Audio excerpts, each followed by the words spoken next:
AskGunQuestions.com is a website that we built back in 2007, and since then, for the last 15 years, people have been able to ask questions of simple to advanced nature, and we attempt to answer them in different ways over the years.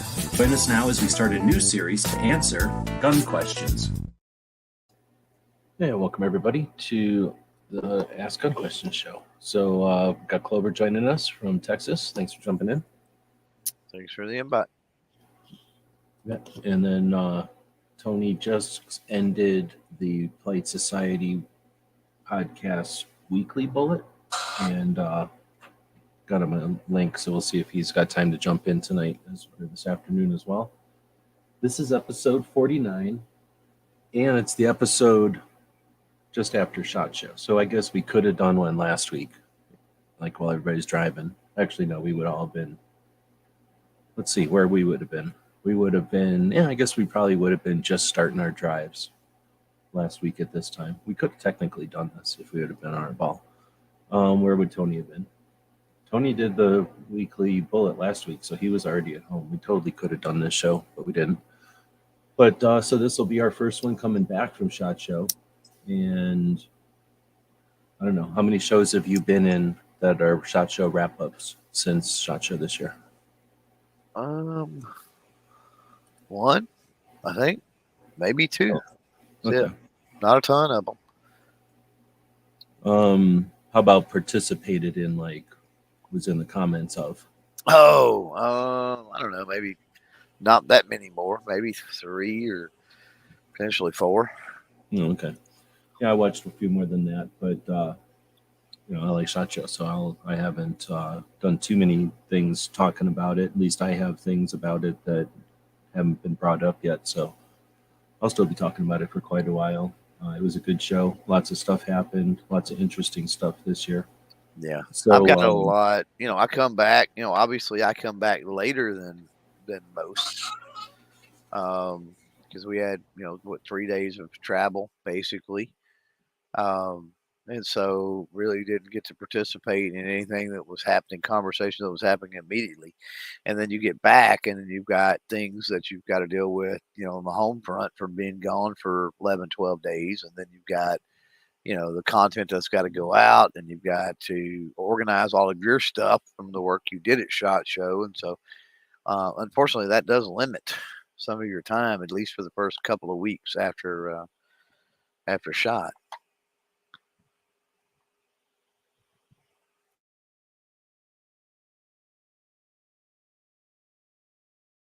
Thing at my mute to mute. So that's one of those things that I don't think we really hit enough or at all really before the show is the after.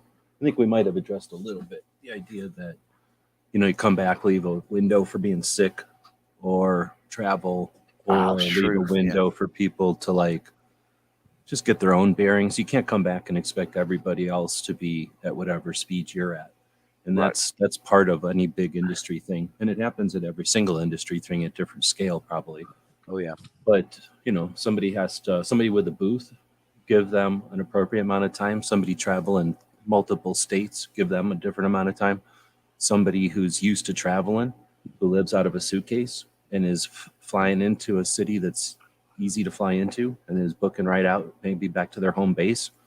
They don't need any time. You know what I mean? That person's right back on it. But that person might be used to taking a week off because they are used to the rest of the industry taking some time. So everybody's going to, and then the thing is, it's not consistent. The old timers would take a week because, all kinds of old reasons, things took a while, things were being shipped or whatever.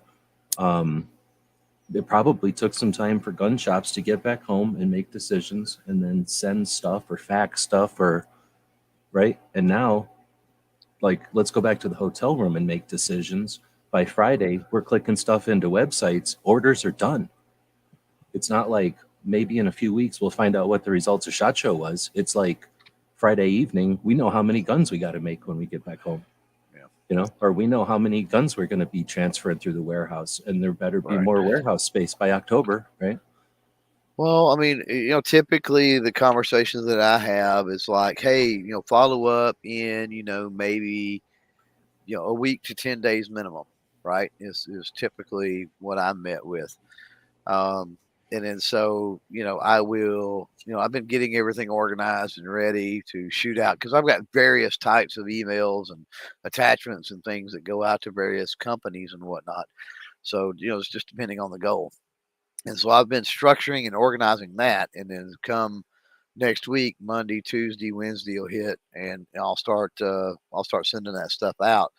One thing that's weird about this year that I don't want to say I've never seen in the past, but it struck me as much more pronounced this year is the amount of companies that have already reached out to me this week. And I've had to tell them, I didn't even get home until like Tuesday because we took our time coming back. I'm trying to get things taken care of here and organized. Expect to hear from me early next week, which none of them had a problem with that. They're like, hey, we understand. Look forward to talking with you and following up, next week. But it was just the amount of companies that did that. Like I said, I don't even remember any that have done it in past years that have reached out to me so quickly. Um, but I mean, there may have been, but it certainly wasn't the amount that I've gotten this year. So that speaks a little bit, I think, to what you're saying, G, that there are certain, depending on the company, depending on the personnel and all of that, it's all of that's going to be different. But maybe there are some that this year just had all of their ducks in a row or a little better organized and streamlined. That kind of speaks to that aspect of what you were just saying.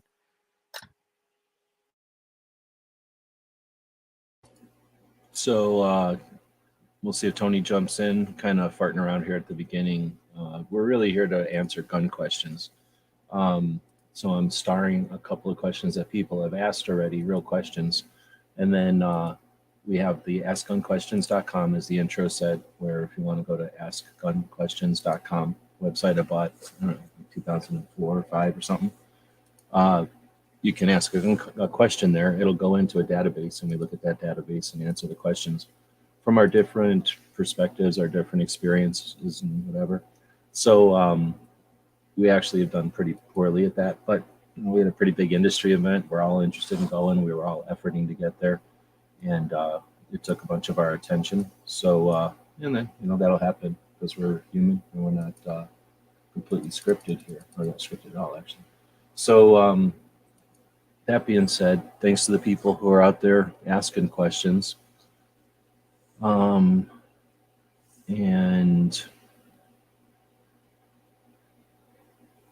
I guess I'm scrolling down the database here, the list of questions.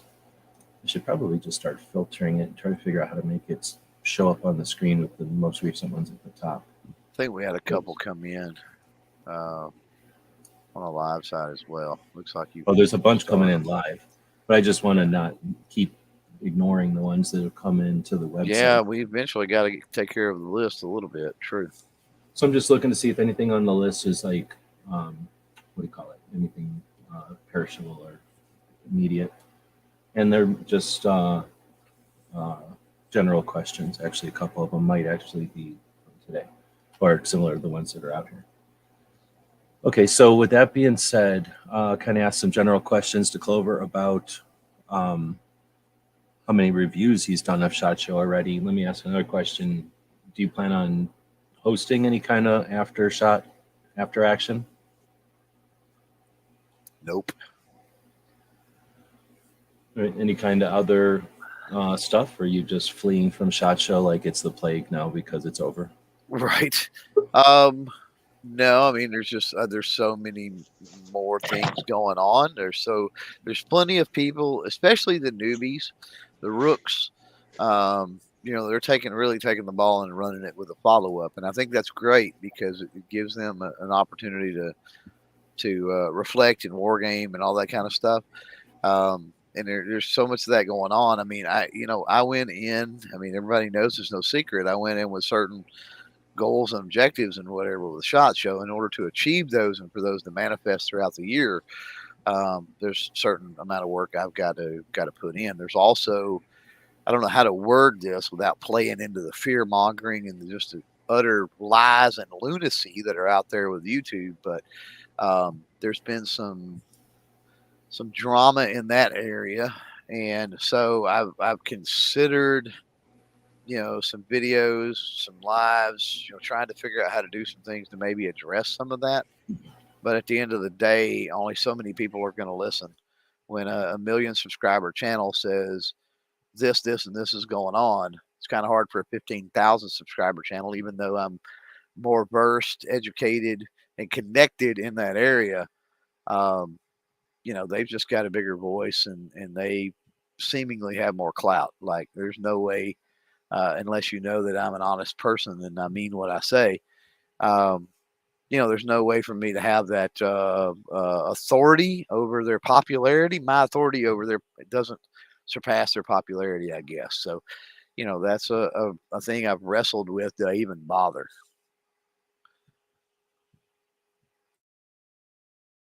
And Tony's here now, so welcome, Tony.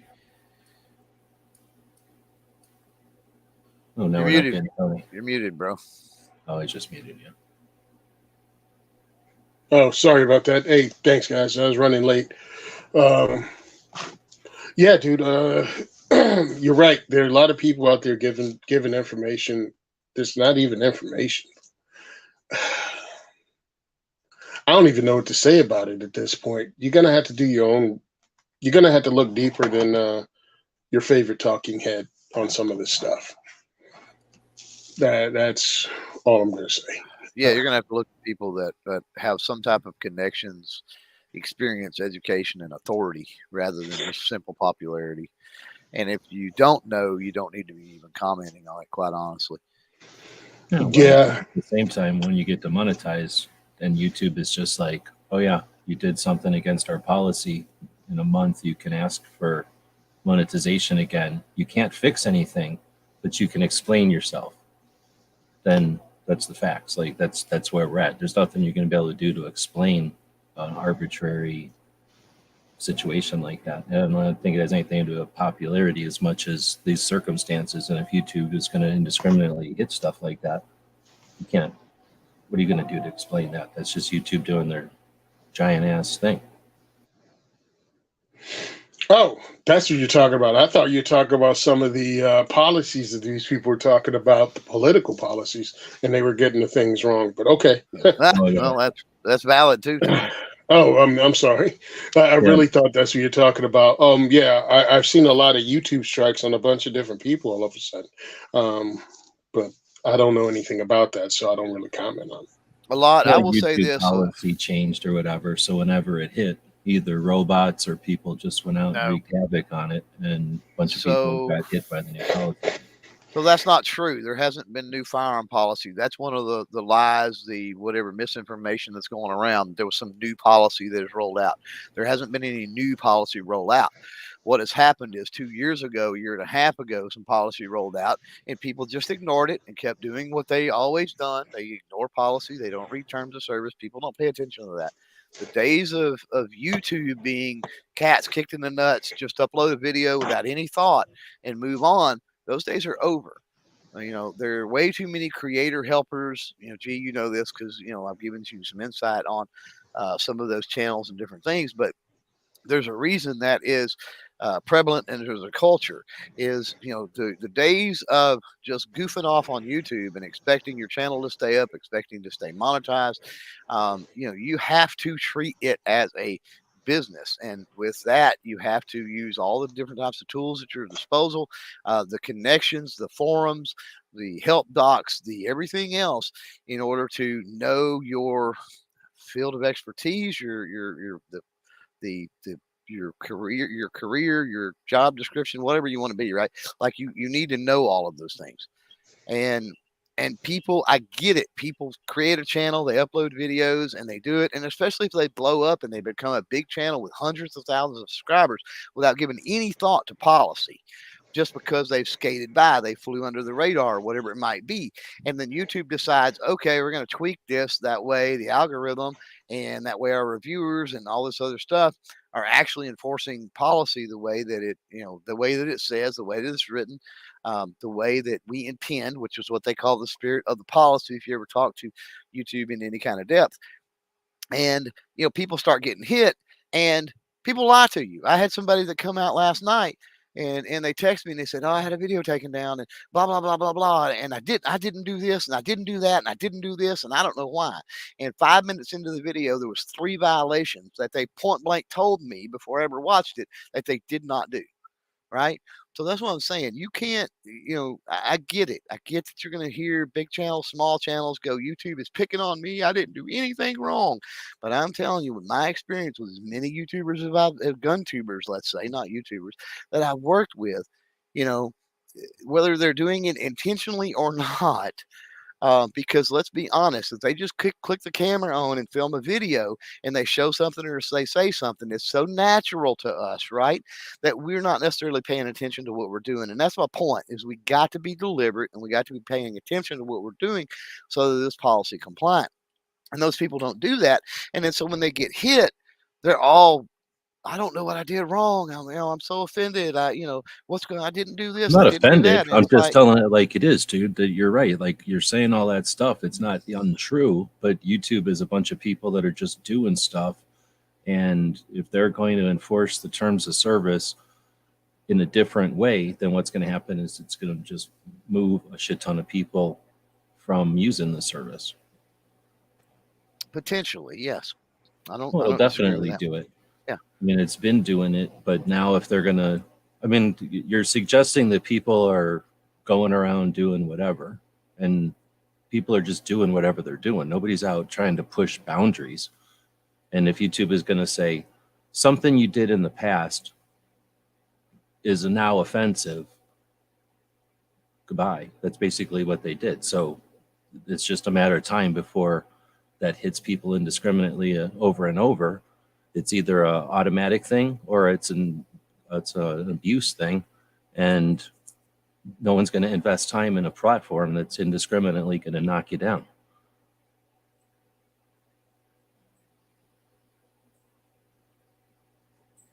So I don't think there's any point in investing time in defending YouTube.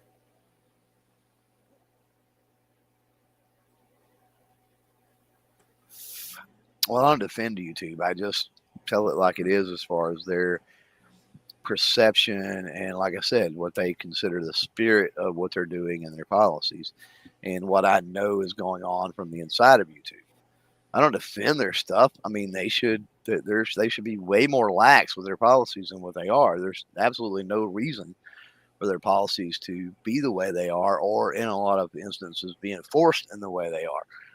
And that's evident. Again, you get into, I'm small potatoes, even though I've done large potato things when it comes to YouTube. I'm small potatoes, so there's only a very select few people that go, "Oh, Clover, I know Clover. He's a straight up guy. He's not lying to us about this." And there's others that I have helped and shown that I know what I'm talking about. But I have worked with YouTube to curb, like a year and a half, 2 years ago. You could not take apart a firearm and put it back together. You can now, as long as it's within the context of cleaning and safety and maintenance and those types of things. You can't do it as far as building, the context of building, but you can with that. So I have helped to alleviate some issues and carve out some things, right? But it's not a situation. Nothing moves fast. YouTube is a huge, convoluted, mess of a giant infrastructure, billions and billions of dollars of tech and everything else, thousands upon thousands of employees. And, anything that you try to do, good or bad, across the platform, right? It takes time.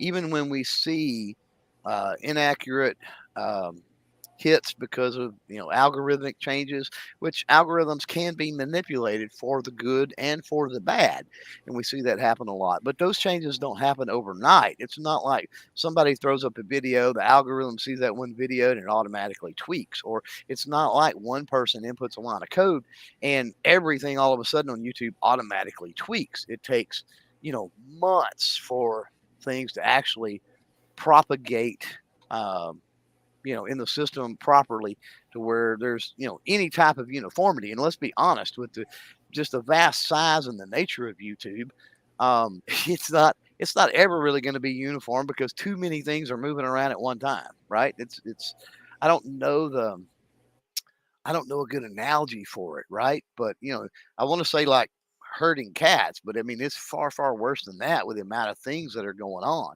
And it's like once they nail something down or we figure out something or we get something nailed down, there's a part over here that's flung loose and moving around and flying around. That's a problem. So it's like it's always something. And at the end of the day, we have to look at it from a perspective of, for me anyway, like everybody can just free to do whatever they want to do, including go to other platforms. But for me, it's a matter of, you know, they, I have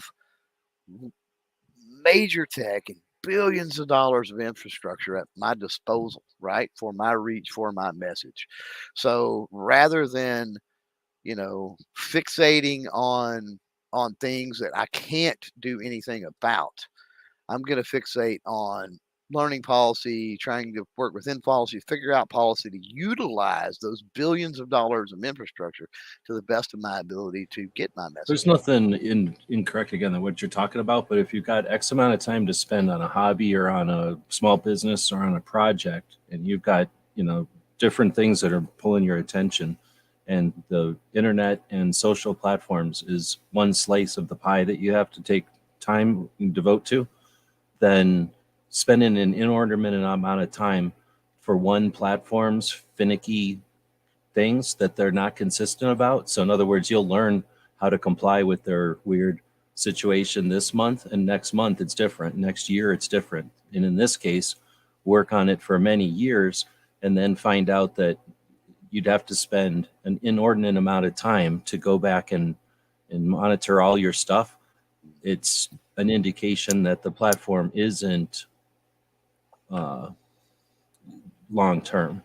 And that's where, if you've got to spend, any amount of time learning how to adapt to the platform and do content specifically for the platform, then it's not going to be content that applies to all platforms. And therefore it's not efficient use of time if you've only got so much time. If you've got an ultimate amount of time, if you're, if you're got some incentive to spend time to make the one platform work, then fine. And I hear what you're saying. It's a large platform still, but gone are the days when if you're not on YouTube, you're not going to make it. If you're not on Facebook, you're not going to make it. But again, we're talking about, I think depending on technically, we're talking about a bunch of channels in the gun community got hit again recently because of some change, like you say, a propagation of a change from before.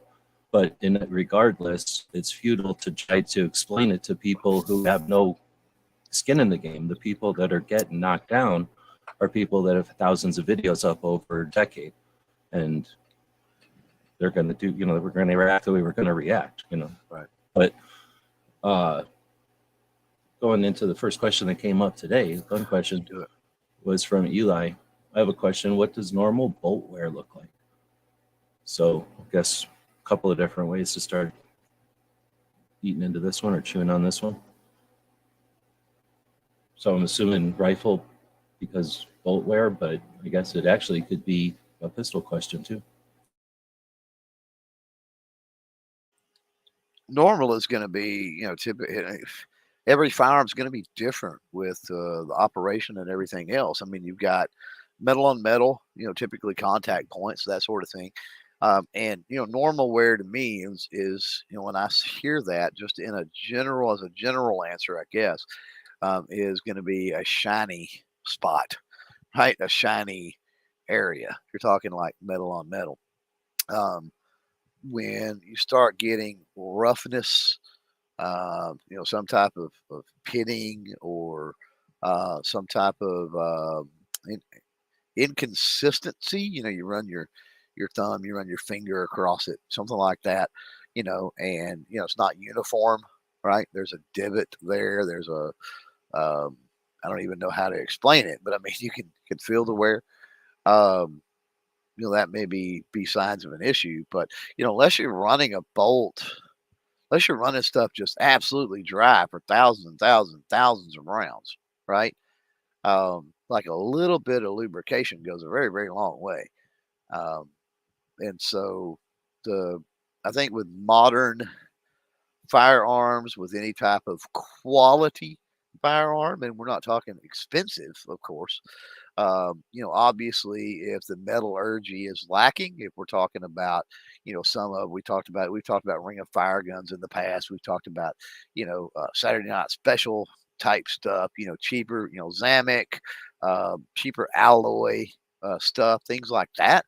Then, obviously those are going to be subject to a little bit faster wear. But, I would say, as long as it's a uniform, brighter spot, that's going to be normal. And anything other than that, maybe start a concern.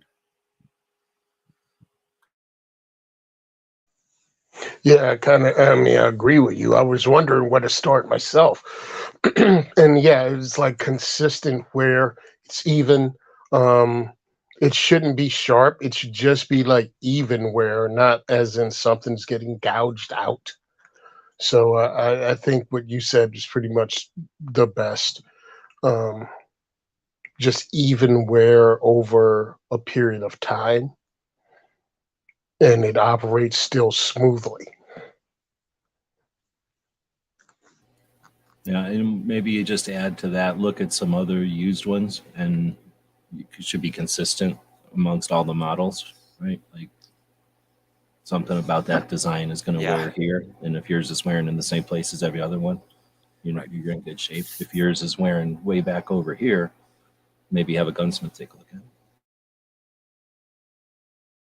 Yeah, that's where, doing some Google search picks, or maybe even hit up broker, look at some used stuff for sale and go through the picks and just, compare. That's a great idea. So the next one was brought up a bunch of times, and then there was some discussion on it. The first one, I think, was body armor ban. Will it happen?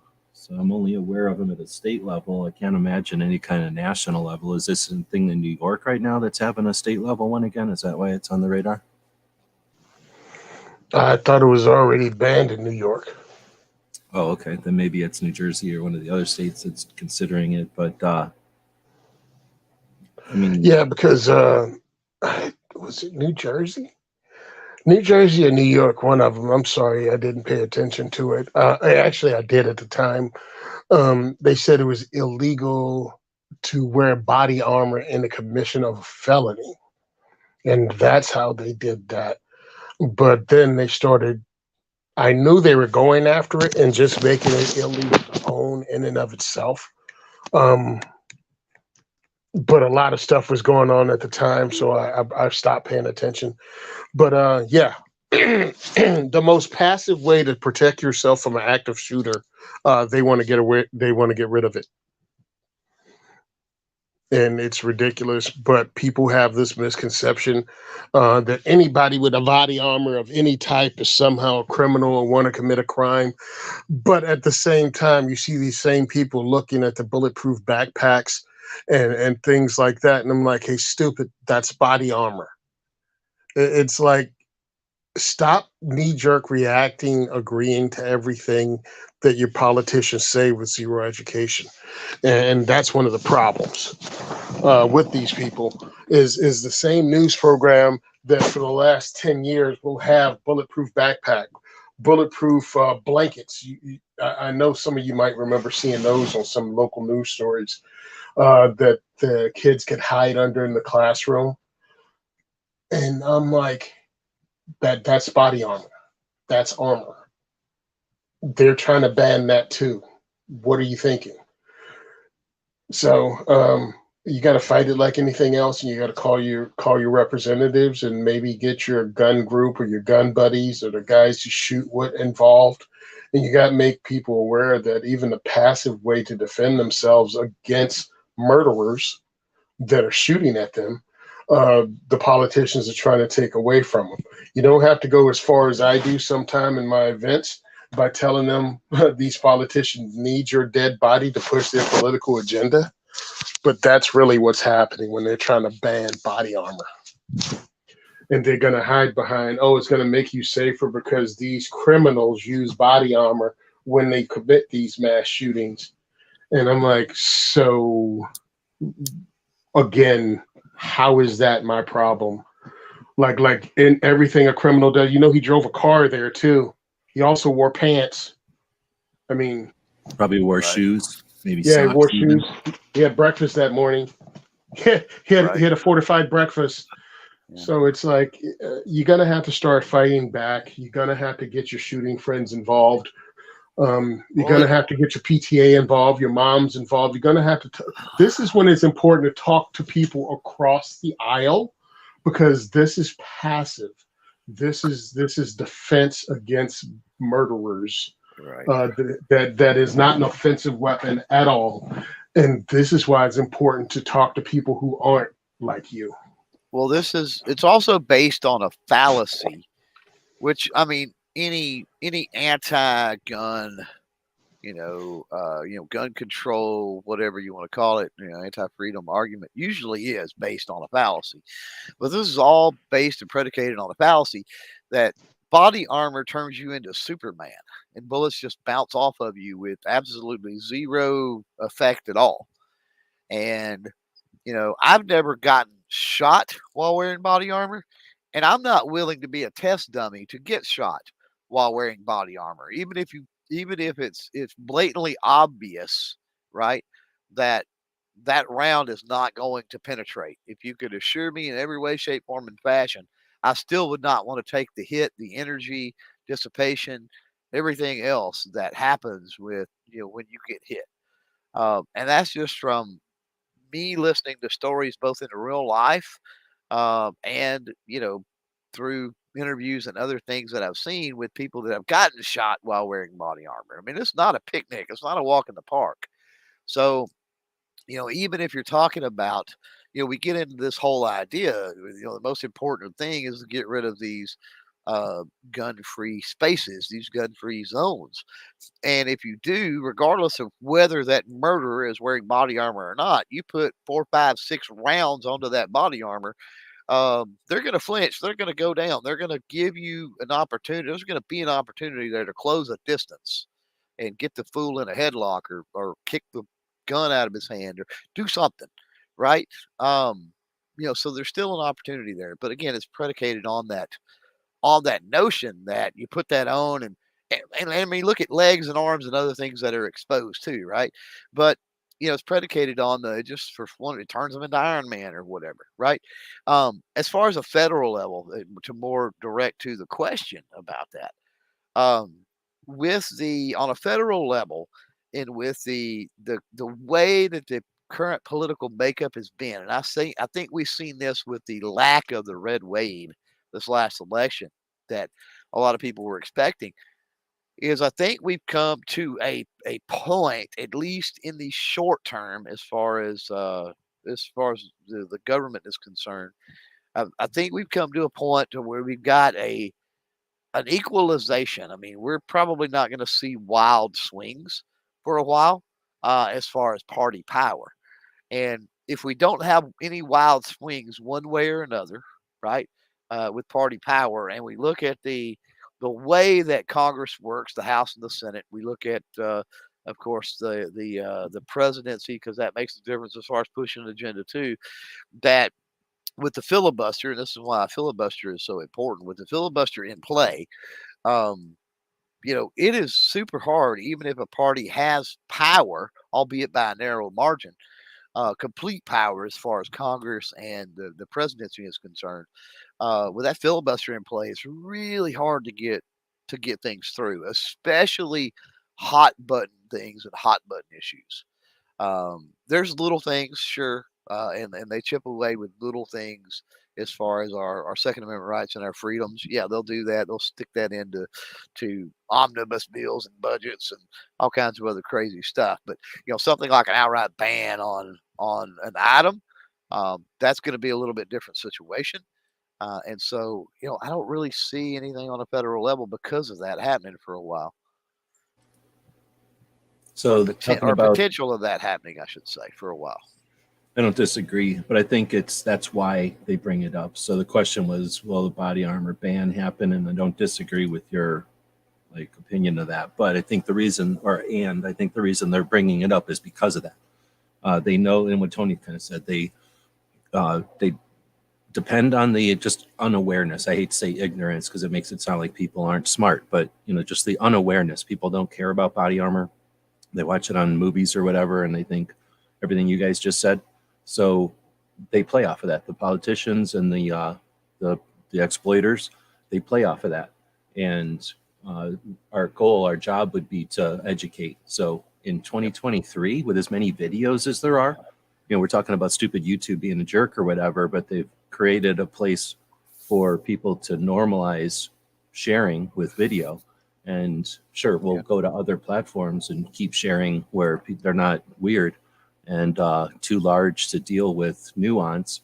But, we'll keep sharing and the stuff will be available. And,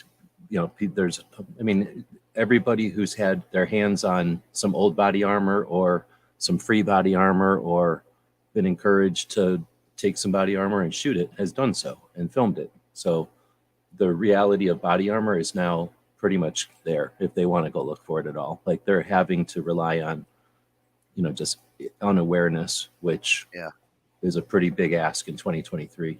And I get, I get the sentiment from, we talk about the 80% or whatever it is in the middle is often talked about it.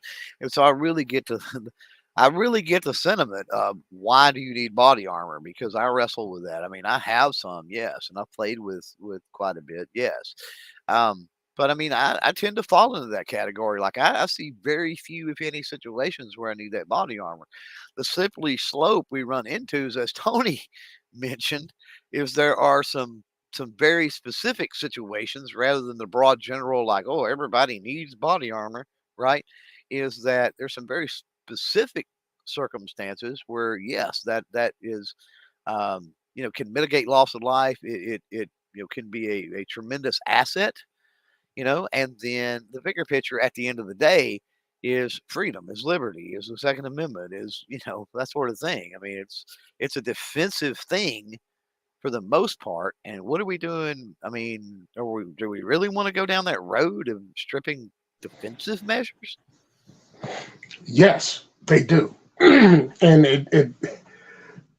if you're one of us and you're talking in that environment, you have to keep nailing that whole defensive measure thing, and use that as a gateway into the other argument. But really, this needs to be talked about in bigger than just the gun community. We need to get the PTA moms in on this, wherever, because it's going to happen, because this this helplessness, this defenselessness is being pushed nationwide. And if it happens in New York, it happens in New Jersey, it's going to be pushed across the country. So this is a conversation we all need to have ready. You see, armor is selfish. So if you put armor on, you're effectively having that person to shoot everybody else, and you're saving yourself. Yeah, you're saving yourself. You could have taken that time and effort and gotten rid of guns, but you are so selfish that you only care about putting armor on yourself. And you really need to point it out. You need to point out that police use it. You need to point out that it's to save lives. So there is no reason for them to actually ban it from an active shooter. Well, that active shooter is committing plenty more crimes that you don't have to worry about the charge of wearing body armor. And plus, almost every single one of them, given the opportunity, kills themselves, and even if they're wearing it. So it's ridiculous to suggest that it does anything other than, well, it's a play, it's a theater that they can hang a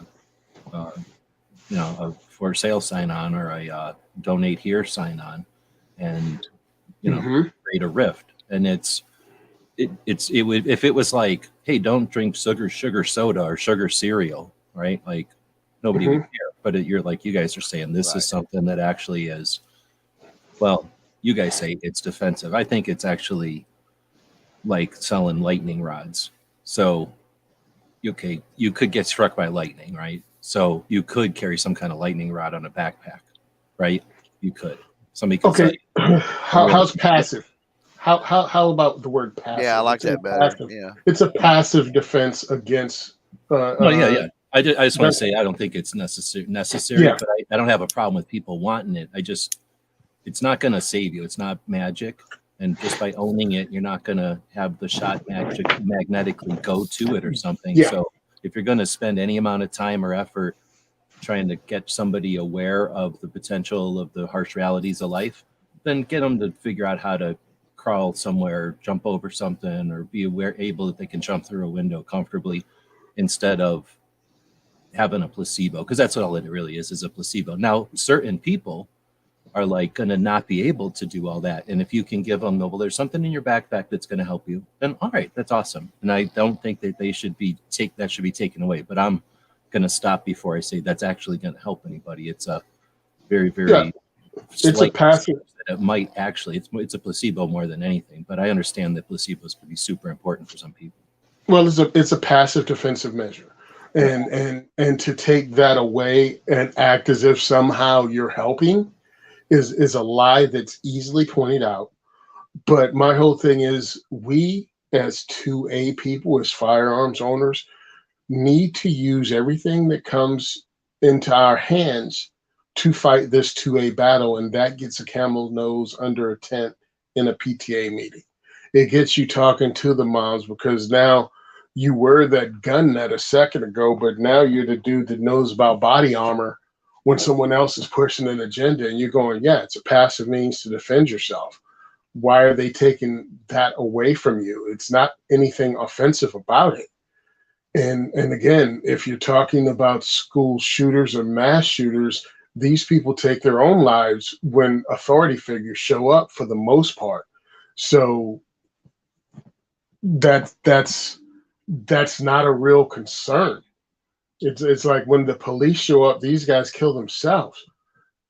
But it'll enable your kid maybe to have this thing, even if it's a placebo, to make your kid feel better, because the school system itself is scared the crap out of your kid with the school shooter drills.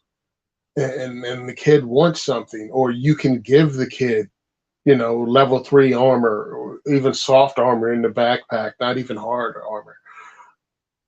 Yeah, confidence is a big thing, right? And so if anything that can If it enables confidence, that's help build and bolster the confidence. I've seen that in the competition world before, when it's like, the color of your handgun or rifle shouldn't matter, right? But Yep. especially when we're talking youth shooting sports, but like that kid really enjoys their purple rifle, right? And even though they pick up the black one that is identical, they shoot better with the purple one. Why? Because it makes them feel better for whatever reason, right? It's a human element. So placebo effect. I think G-Web's come up with it. I totally agree with that. And I think that the soft armor options out there's some great soft armor options, and especially the backpack style stuff. I think that's what do they call it, gray man, covert, whatever. And I think those are some great. But in things reality, soft armor is just Kevlar, nylon, right. Layers and layers and layers of it. It's essentially like a croissant of Kevlar nylon, right? Every time you bend that stuff, it's damaged. Every time you leave it out in the cold or the heat, it's damaged. Every time it gets wet or peed on or juicy box spills on it, it's damaged. Every time it dries, it's brittler. Yep. I hear but it. You've also got it's not ceramic, and it isn't, and nothing's perfect. So that's why I'm like, I understand people are going to sell anything that can be sold, but I'm just saying, like, there's a reason like departments have expiration dates on their panels. So it's just a slippery slope. You're going to start doing that. Well, then you're either going to have to make the kid aware of the treatment of soft armor, and then it's a burden, or you're going to have to buy new pieces of panel if you really want it to be ballistically effective. You're really concerned about it. Often is all I'm saying. It's not magic. I would say, how many kids run around with a backpack that has nothing in the backpack, right? That's the thing. I have no idea. And I'm sure I don't either. And I mean, if you start talking about some other kid, I bet. You start talking about your lunchbox, books, paperwork, whatever, your gym shoes, whatever, right? Clothing, even, clothing options or something like that. All of that is more layers and more barrier, right, to the backpack anyway. So that in conjunction with, even if that Kevlar it's past an expiration date. Some of the factors have affected, like you're talking about, G. The cumulative things in the backpack, plus the Kevlar whatever panel or whatever it might be. I mean, that's better than nothing. Yeah, no, I hear it, but it's just not magic, is all I'm saying. They're not like you buy one and Yeah, no, 100%. I mean, it works both ways. It doesn't make the criminal Superman in the same way that it doesn't make the victim or the potential victim or whatever Superman. Yeah. Yeah, my whole thing is to just not get it banned because so many people use it, and it should be up to your discretion. And it's taking, again, a passive defensive measure away from American citizens based on nothing but fear and control. And as gun owners, we need as many allies as we can get on our side. And once we get that hook in, we can start pulling just like the anti-gunners do. And hey, come to the range. I have some old body armor. We can shoot it and I can show you how effective it is. Or you use this to bring people to our side. It's a gateway opportunity if we take it. And that's why I encourage people to talk to people that maybe don't always agree with them, just to keep those lanes of conversation open. And where does it end? Are we talking about a ban on things that are specifically designed? And we're speculating on legislation that may or may not have even been proposed, but does it have to be something that's specifically designed to stop a bullet? Right? Because if we're just talking about body armor, well, it's kind of like the whole bump stock thing. I mean, you don't need a bump stock to bump fire, just like you don't need body armor to stop a bullet. There's other things that you can put in the backpack or use, like we were talking about, textbooks or whatever it might be. And so where do you draw that line? And especially if you're talking about something that's woven, that's Kevlar. I don't know this, but is Kevlar, all those fibers, it used in any type of other thing? Are they used in the soles of shoes? So where are they going to enforce it? And as soon as a kid puts 3 books in a book bag, it's body armor and they're going to jail. Right. Well, also, let's not forget, man. I mean, I have friends that ride motorcycles, and that's Kevlar. So what is your body armor? Is it just Kevlar panels? Oh, that's a good point. Yeah, so you have that, and you also, again, there's always unintended consequences. I got friends that are into that. You ever seen the TV show Night Fights, where guys dress in medieval armor and battle each other with blunt tools? I'm like, understand, that could be banned too. Because it's the same bull crap they've done with every law they've passed. It had unintended consequences and bring all kinds of people in. Now it's illegal for you to do your thing. So always keep an eye out, because all of their good is short-sighted. It has a goal to make people helpless, and it will bring other people in that can be our allies on our side. So some of this stuff is actually opportunities if we look at it that way to fight some stupidity.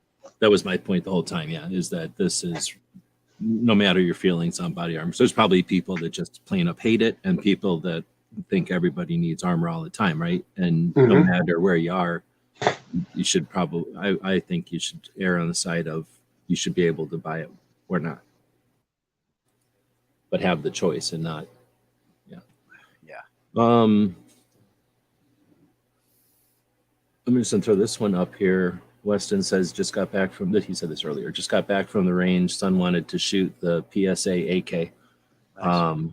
I don't usually pull triggers at range day, but this year I made a point to do it because I haven't done it in a few years. And one of the things I fiddled with was the PSA AKs. Yeah, they were really nice. So if you guys shot these things, what'd you think of them? I mean, they're not new or nothing. I think they have some new models, but I haven't shot that I know of any of the new stuff. I haven't shot a PSA AK in quite a few years. Can you get them in New Jersey? Yeah, I had no issues with the ones I've shot. The guys had them. I mean, they worked at diversity shoots. These guys said they never had a problem with them. One of the things, though, people ask about when they ask about, have you shot a gun? Usually they're asking, they want to ask, like long term. like how many thousands of rounds, and I can't say that. I've just had people bring them to our shoots. We've had fun with them. A lot of my guys have shot them, and I don't really dig the recoil impulse of them. I found when I shot them, like I like my SKS a lot better. I like my ARs a lot better. But when I got up to like Meridian Defense and I've shot those or I've shot cribs, it feels different than the entry level or the $1,000 AKs, which still is entry level now. But the more expensive ones felt differently. Maybe like over gas, less recoil, less harsh, less slap, less finger slap on the trigger when you pull it. Because I feel like some of the AKs, like the trigger bounces back and hits your finger when you're pulling it. You know what I'm talking about, guys? I mean, have you had that happen? Not for a long time, but I know exactly what you're talking about. Yeah, that happened all the time on certain ones, especially if people built them. That would happen. Yeah, so it was some weirdness with some of those, but I don't think it might not have been PSA AK that I've shot, but just they're not that smooth. I've shot them cool. You know what I mean? It's another it's another platform. It's another style. And if you want to get one, man. Don't let people. I think PSA has jacked up the quality on their stuff. I think there might have been a dip in QC almost across the board during 2020, 2021. But I think it's kind of gone down as demand has slowed, and I think quality control has gotten better. Plus, a lot of people are at home.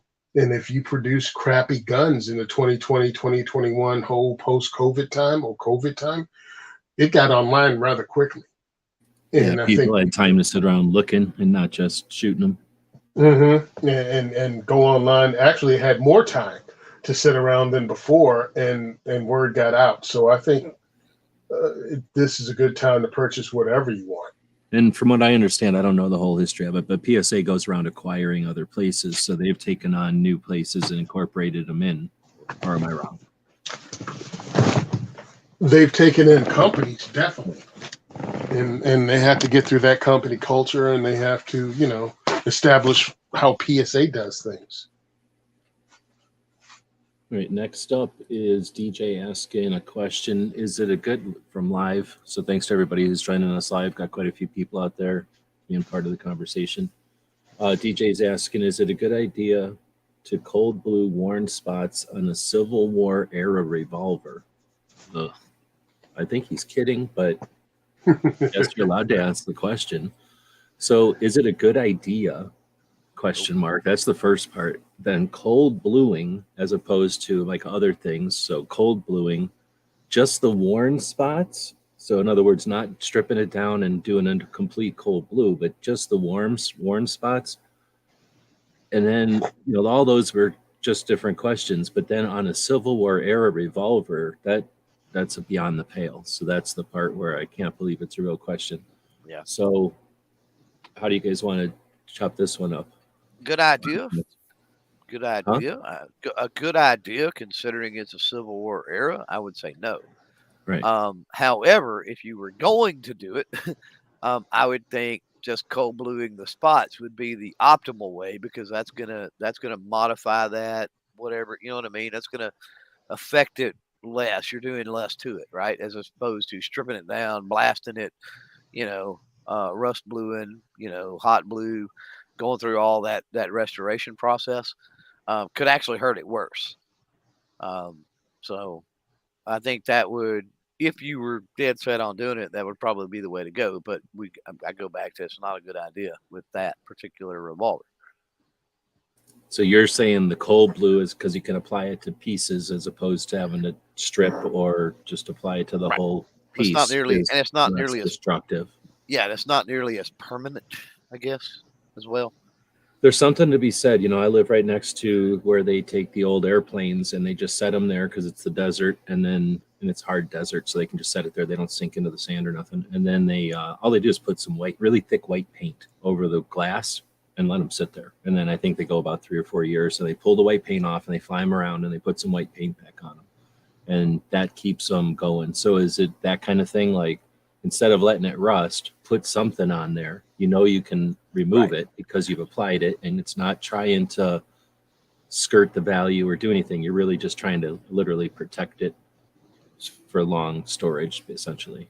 Right. But good anti-rust lubrication and stuff probably could do that as well. That's what I was going to say. You could just grease that thing up and essentially do the same Yeah. thing, right? Right. What do you think, Tony? Well, I think you can do what you want with your own property, obviously. Oh, that's outrageous. But Not a Civil War era revolver, Tony. Come on. It's actually like this is our property at this point. yeah, right. That's how some people act. What you need to do, especially if it's on the barrel, is just cut the part of the barrel off the discoloration is at. Just cut it down. So if it's a 7-inch barrel and it's right on the tip, just cut it back at 6. Yeah. And you're good to go. With a hacksaw too. Don't. If it's don't 18 inches, just cut it down to 17 and a half. No big deal. Nobody's gonna care. You're good. And it would have exactly that kind of effect on any market value there is. Because you never know. You might not ever plan on selling it, but your grandkid might sell it 70 years from now, and that could affect it. So just be aware that bluing and any other stuff like that will affect the resale value or the market value of it. Outside of that, I guess you could, but I'd leave it alone, dude. The reason you have it is because it's Civil War, I'm assuming. It should kind of look like it. If you want a new looking Civil War, then purchase one. Taylor's and Company, Uberte, Pieta, all of them sell stuff like that. So if you want a new looking one, buy one of those because the metallurgy is better. The machining is better. It's probably a better overall gun and safer for you to shoot. And it probably costs, I know entry is a little over $200 to get one, and you can get it sent to your house in the mail before you mess with a Civil War original. Just don't. But do what you want, but it's just not a wise thing. You have better options. Well, and let's just say if it, for me, wear on something old like that is character, right? It's part of the beauty of it. And so if you're a person, and it's all personal preference, right? And I think that's what you're getting at, Tony. But if it just bothers you to no end that you can't stand that it's that way, have it break down and have it professionally restored, or just sell it all together, right? Use that money and buy you 3 or 4 more modern things that are shooters that you can just go out and enjoy if that's your bag, right? If you don't appreciate the nostalgia, the history, all of that kind of stuff in it.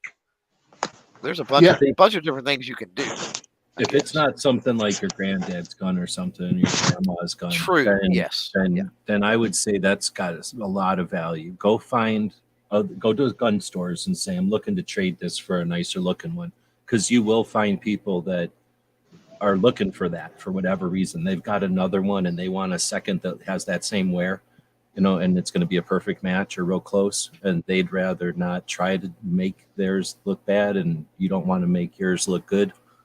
And there is ways to do that, even if it's not an equal trade. This and $100, or the other way, this and $200 coming to you, and that way they both stay original and people have the quality that they're looking for, right? The grade they're looking for. Yeah, you don't take a collectible out of the market, basically, right? Yeah, and it's definitely possible at this point in 2023. Oh yeah, you're not at the mercy of, I'm only going to know the people in my area or the people my gun shop knows. Like, you can definitely get into some forums or something. And, ask around to people that are in the realm more. But I don't know. This is DJ's, and I don't know what gun he's talking about. If this is some gun he's seen or found or what. I think he had said something. He wanted to talk about cold bluing.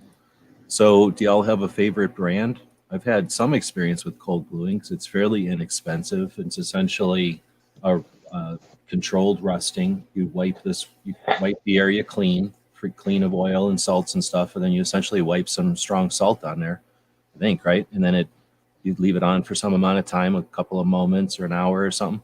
You wipe it off with some oil that neutralizes the rusting, and it attains some level of a blue to deep blue to black. And if it's not enough, you apply it again, and you just keep repeating the process until you get it to the color you want. And what you do is you apply a surface to the metal, right? You're screwing with the first couple of layers of microns of metal or something, so it's not like a paint where you're adhering something to it. Right. You're affecting the first layers of metal. If you want to get rid of it, you can use vinegar or something, and it strips right off to a clean metal again. So it's kind of fun to play with. And cold blue, I don't know, it's like $20 a bottle or $12 a bottle. I don't know what it costs anymore, but yeah, like a bottle that can do an entire gun is probably like $20 or less. Yeah. So if you're just screwing around with an old gun or playing around, you can strip a gun down with some vinegar or whatever it is, and then cold blue it and do it 3 or 4 times before you figure out the process and if you want to go apply it to your real shotgun or not. Yep. The most popular out there, because it's readily available, would be that Birchwood Casey's, and they've got a lot of different brand, a lot of different types, I guess you could say, depending on the color, things like that. I like the Oxbow Blue, I think is what it's called, from Brownells. That's what I've used for quite a few years. Was that one of their first products? I think so. Yeah, they a lot of people don't understand that nowadays. Brownells is synonymous with their classic rebuild firearms and just a bunch of gun parts and stuff like that. But they've got a lot of gunsmithing chemicals and things like that and have been very old school from back in the day. They've got things that can basically blue aluminum. That's something to keep in mind too. If you're talking about something with an aluminum, alloy type receiver, that's going to be a different chemical you're going to use to cold blue than steel and so forth and so on. But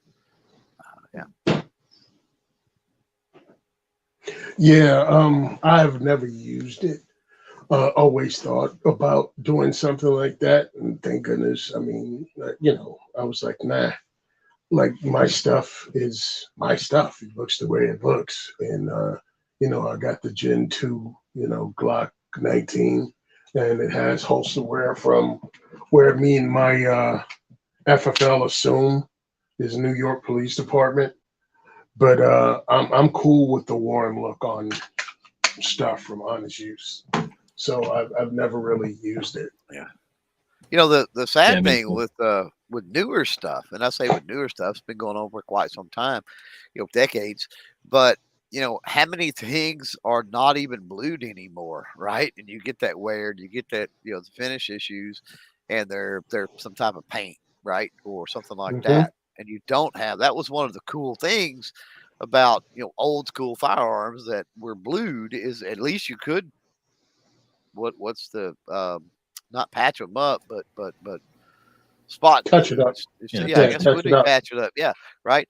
And with new stuff and paint and some of the coatings we have nowadays, they stand up better and they last better to the elements and other things like that. But if they ever get scratched or if they ever get worn, like you're painting the gun at that point. It's like having Teflon, what do they call them, pots and pans versus cast iron. Like, sure, it's better for some things, but as soon as it's screwed up, you wish you would have had cast iron. It's done. It's over. Yeah, it's true. Yeah, yeah. All right, I'm just gonna throw this up here. You're not gonna like it, but Zane goes smoking. Stop smoking. It's bad for you. I'm gonna throw this out. I got what I think I smoked about 5 cigarettes over the week at SHOT Show, and I probably smoked a cigarette at somebody's house or something last year. But that's like 1 cigarette, and I'll go, okay, well. And then this time I smoked like 5 in a week. I could totally feel it. So I'm just putting it out there. People are smoking. You don't think about it because you're smoking all the time. Just try not smoking for a while, and I bet your life will go on. And what you're doing is not paying to give yourself health issues. So I'm just going to throw it out there, but I don't have to harp on it. As I'm chugging on a pipe here, but that's all good. I hear you. I hear you. and It- and you're looking at the picture of me with a cigar. yeah, I don't. But I'm not. I never like to be harped on when I was smoking, but I'm just saying, like after a few years of not smoking and then just smoking 5 cigarettes, I'm not saying like I felt like a truck ran over me, but I could definitely tell, like I was throwing a wrench into the works. Like, anyway, you don't. I don't think you think about it when you're hitting them every day. no, sometimes I mean I don't know when because I actually smoked. I was only up to a pack a day when I quit, but it took a few attempts. And when you're ready, you're ready. But by the end of it, I was just tired of it, dude. It just became that thing you had to do. Like You type. wake up.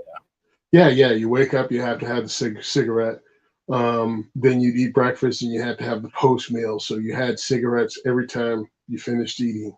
And then it would just be times you're standing in the rain smoking a cigarette under an awning, with 3 or 4 other smokers. And it just became this thing.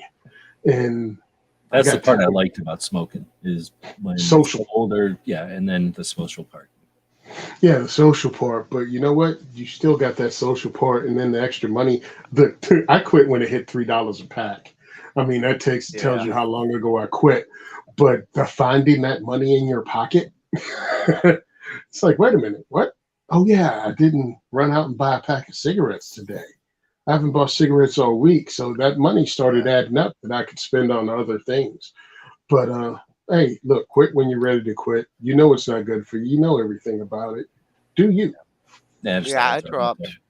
I dropped into a smoke shop in a bigger town one day, and they had the big walk-in humidor, of course, of cigars, and they had pipe tobaccos and all of that. And um, I was just in awe at it was a very nice smoke shop, and got to talking with a salesperson, and somehow we got on pipes, right?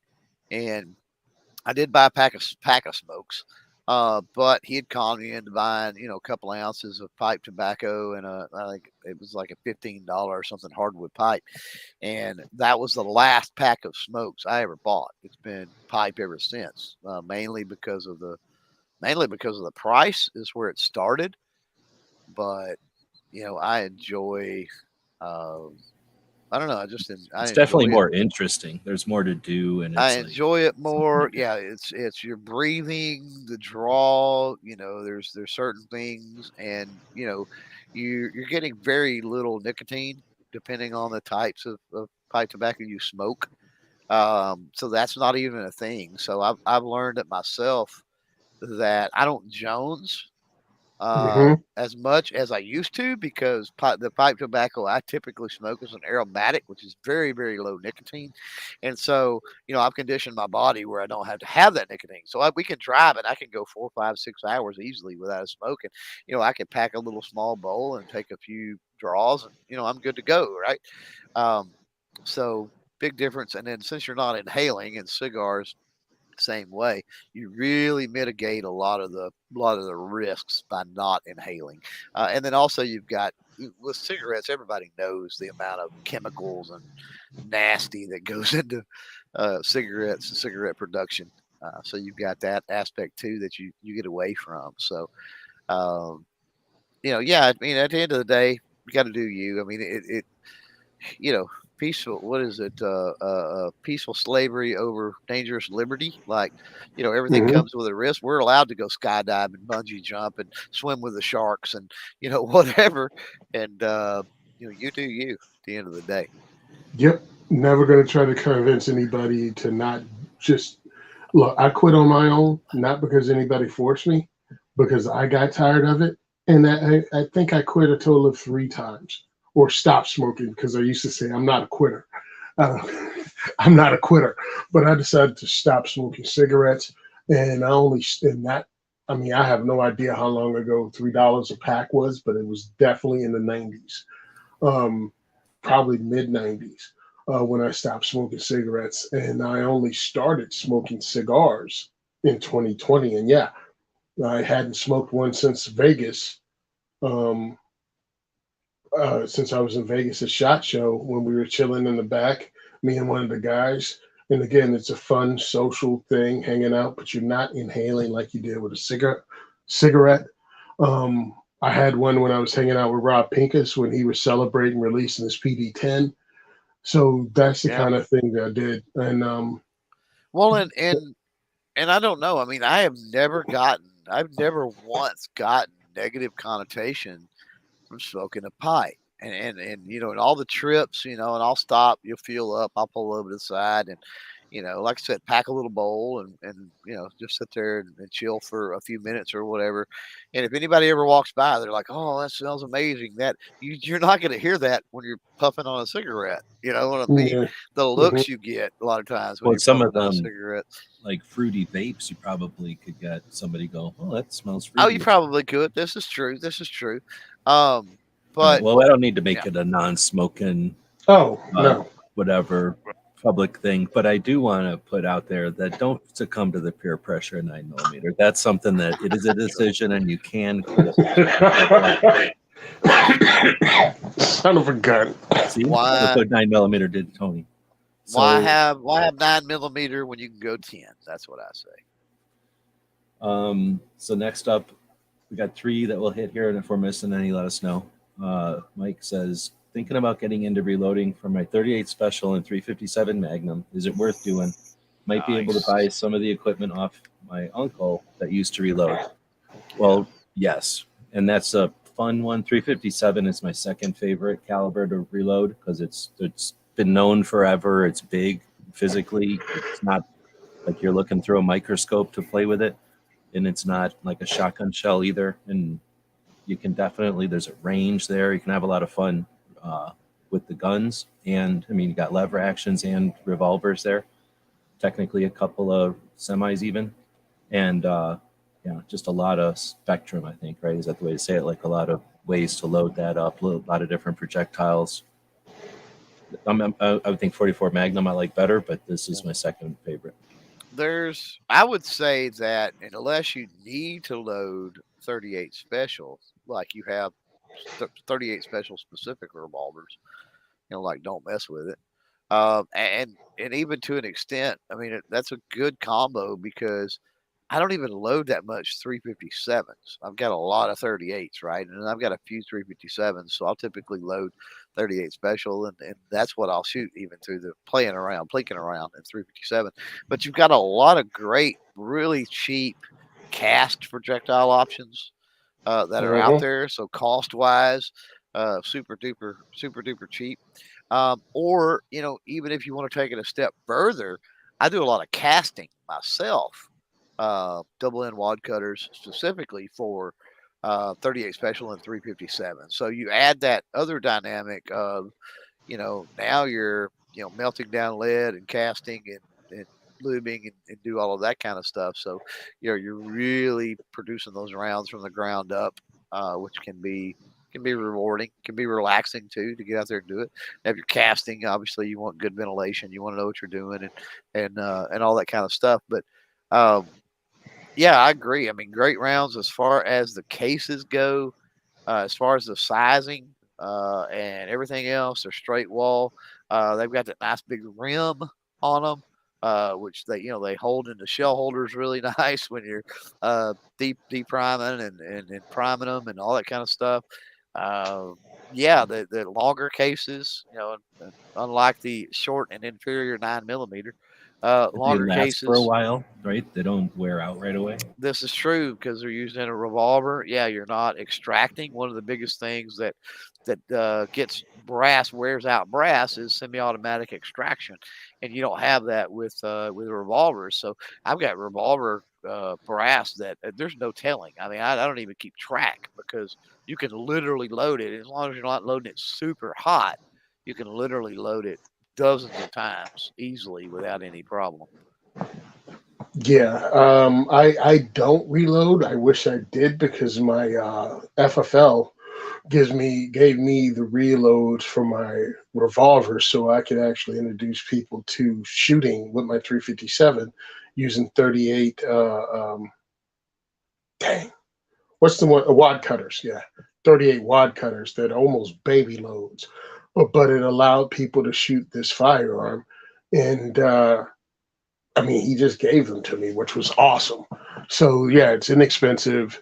It's something that gets you involved in the whole building of the cartridge. I think it's just something really cool about that, like building rounds. And with a lever action and the revolver, I'm sorry, but you can do a whole lot of everything from personal defense to actual hunting with a 357. And then you do your hand loads, and you can just get something that works best with what you have, like accurately and taking down game and all kinds of stuff like that. So I think it's pretty cool, and definitely go for it.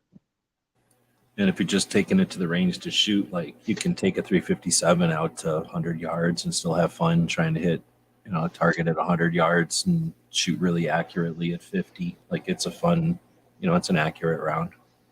Mm-hmm. Yeah, definitely. I've done hostage shots at 100 with mine. Excuse me. I did a hostage shot once at 100 with mine, and that was enough. No, I feel bad. We should have hit this one earlier in case Anne Marie isn't still out there. But she asked as a newbie, why are you arrested in a self-defense situation? And when you're cleared, does that stay on your record? So that's a great question. And it's something that's often not focused on. But after people prepare and they get concerned about these situations, but in the eventuality, the rare circumstance that you're in a situation where you are in a lethal force situation, there's a pretty good chance you're going to be arrested or at least detained, right? Like, I guess it kind of depends on the circumstances, but don't be surprised.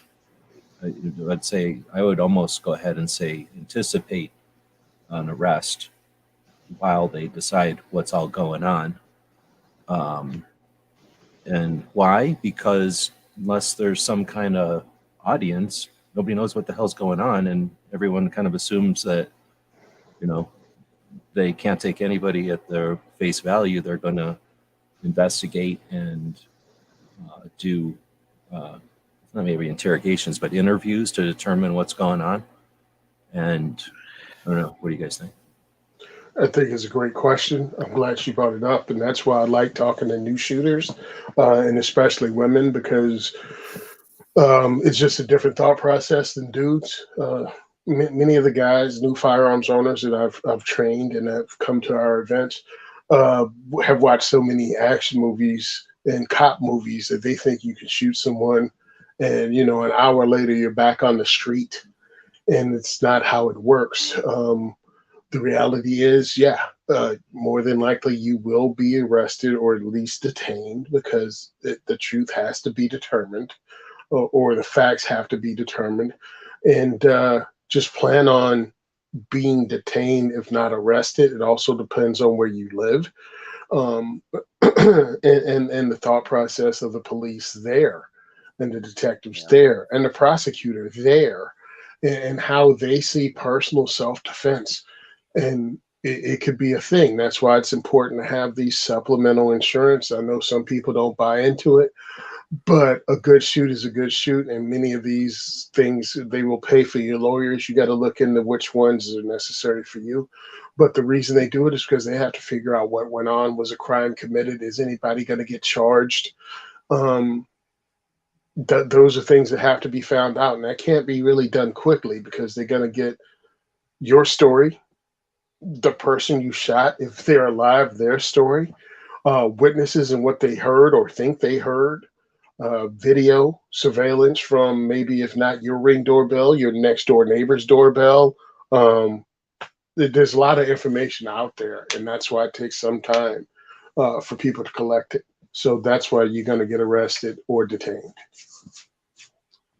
Yeah, I like to defer to Tony mainly on questions like this, because Tony knows I live in an area where if it's a good shoot, you're home in 30 minutes. I mean, it's that simple. It really is. Now, but I totally get different areas. I mean, you're right, Tony. It's all gonna be different. It Um, sucks. It you know, sucks because you think a good shoot, common sense, well, a good right. shoot is a good shoot. I mean, it's Well, common sense. Nope. and that's why we need to be wargaming scenarios. We need to be training. We need to be practicing. That way, the odds of having that good shoot right are exponentially better. I mean, there are Mhm. always things that can go awry and unexpected, and accidents happen and whatever, right? But we want to um, for any of that happening, where that the odds of it being that good shoot, and not just location, Tony, not just you talk about obviously location as far as state jurisdiction, that sort of thing is going to make a difference. But another thing is it's going to make a difference is, are we talking about self defense at your home? Because maybe you don't get arrested if it's a self-defense at your home. That's a much Mhm. different situation than self-defense in the parking lot of the grocery store, right? Yep. Hmm. And also, okay, we're just going to keep it in about being detained, like Anne Marie asked. Um, you might have to leave and you look guilty because it's not safe for you to stay where the incident took place. Ah, good point. Yeah. All right. One of the podcasts I do is self defense gun stories. And if you use a firearm while you're being carjacked in a bad neighborhood or the like, it is not good for you to stick around that neighborhood. Maybe a crowd starts to form and they're getting kind of violent because you shot the beloved carjacker of the neighborhood. You got to go, and you call the police. You allow them know, but you got to scoot and boogie. And you go to a police station or go somewhere else and let them know you're on your way and you have to leave the area. But yeah, you might get detained because now it looks bad. But that's why it's important to actually active self-protection is a channel you can watch on YouTube. Um, just because it shows scenarios and lets your mind get ready for different things that can happen so you can avoid these. But it also lets you know what happens afterwards. And the podcast that I'm on, Self-Defense Gun Stories, is another one that we talk about the aftermath and the calling of the police and what happened in the aftermath of that. And depends on the news stories that we go over 4 news stories each show. And depends on how, like, we try to keep it very recent, but sometimes depends on whether people are. These cases are cleared right away because it's obvious self-defense, and the prosecutor's office said they're not going to prosecute. It was a clean shoot. So we try to go over that with people too, because it's very important to understand that, yeah, you shoot the guy who's breaking into your home, the cops might not show up and go, ha, this is the 5th time we came to arrest him, man. Good job. High five. We'll just get him out of here and you guys can go back watching the movie that you're watching. That's not how it happens. Except maybe where Clover lives, it sounds like. But there's a different attitude depending on where you live, depending on political motivations of people in charge. All of that plays into it.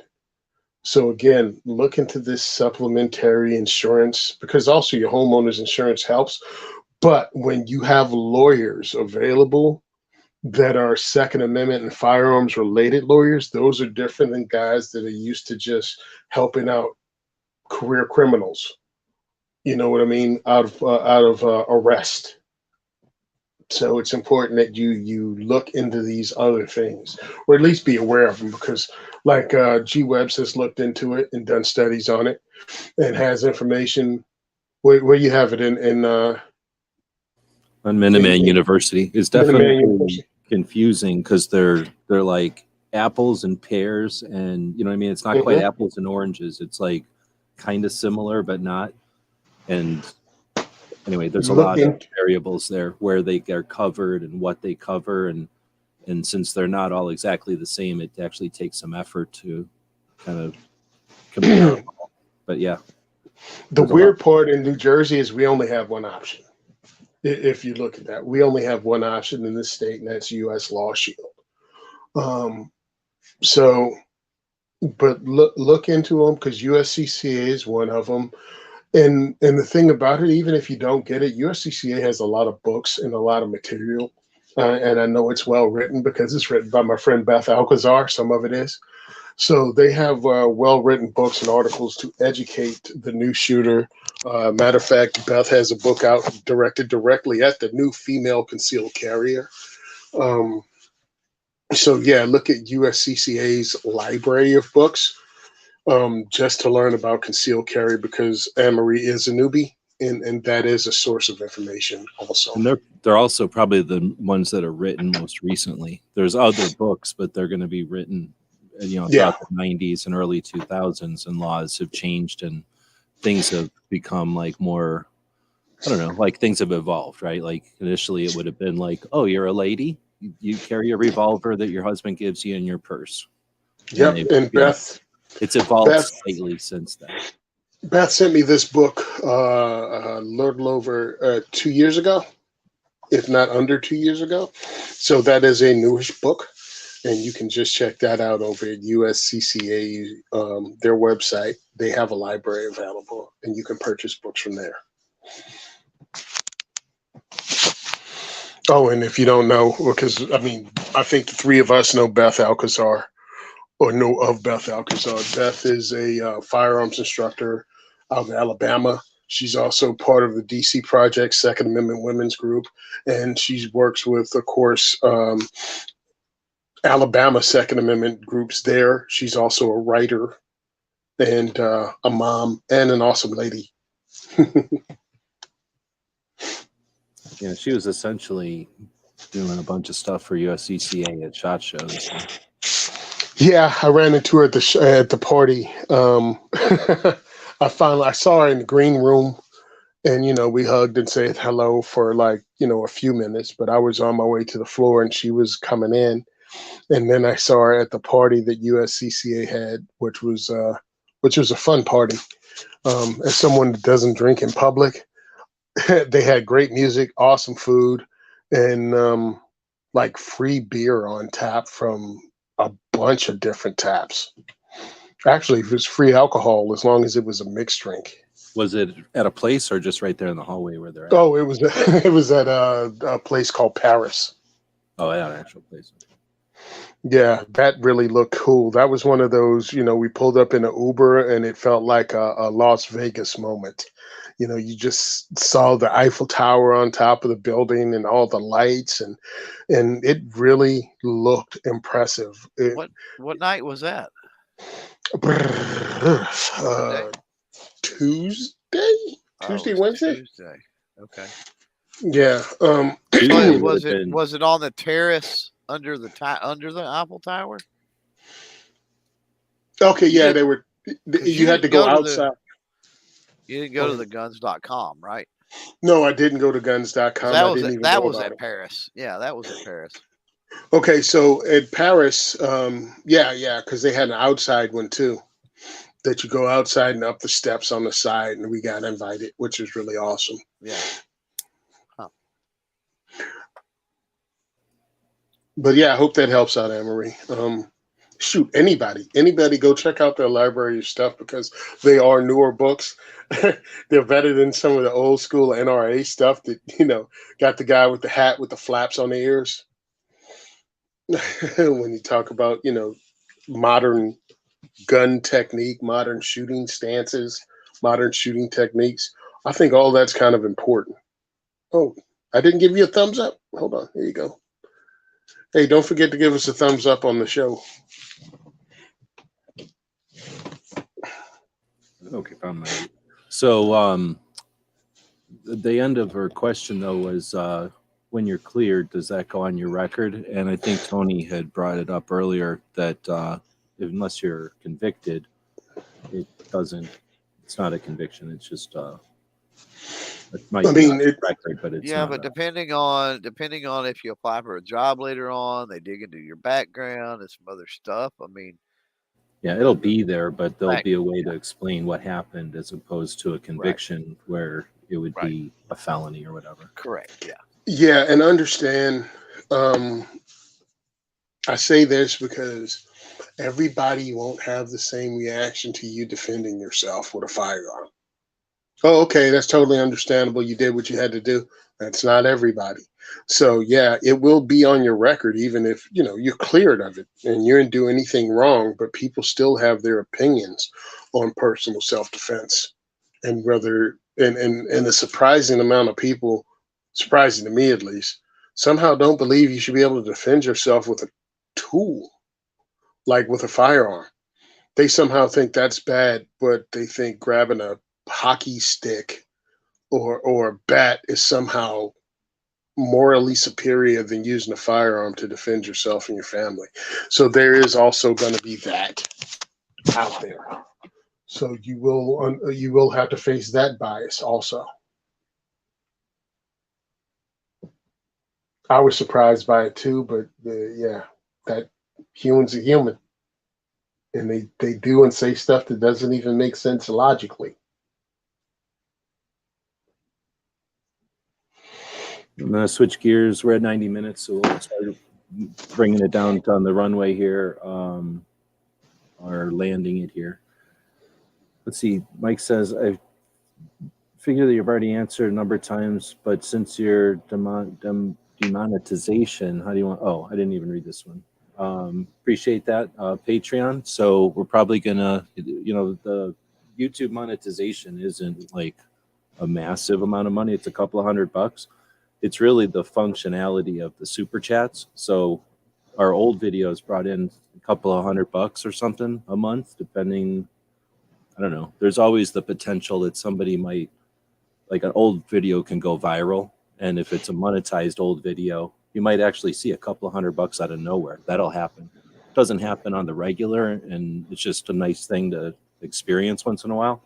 But the YouTube wasn't a massive amount of money really, but at the same time, it's enough that it's going to severely cripple whatever we do. So Patreon is awesome. Otherwise, we can. Other channels are still monetized, so you can super chat on the other channels if you want. Super chats are 30% goes to YouTube, so they're convenient and they're handy. A lot of people don't think about them, but there are, there's some other things, and we'll be exploring those more and more going forward. We're going to be doing some stuff on the other channel. Clover and I are talking about doing some coaching stuff, continuing to do some coaching stuff on Tuesdays in the mornings. So we'll be getting into the different alternatives that are out there for people that are trying to, make it possible to keep devoting time and effort to their projects.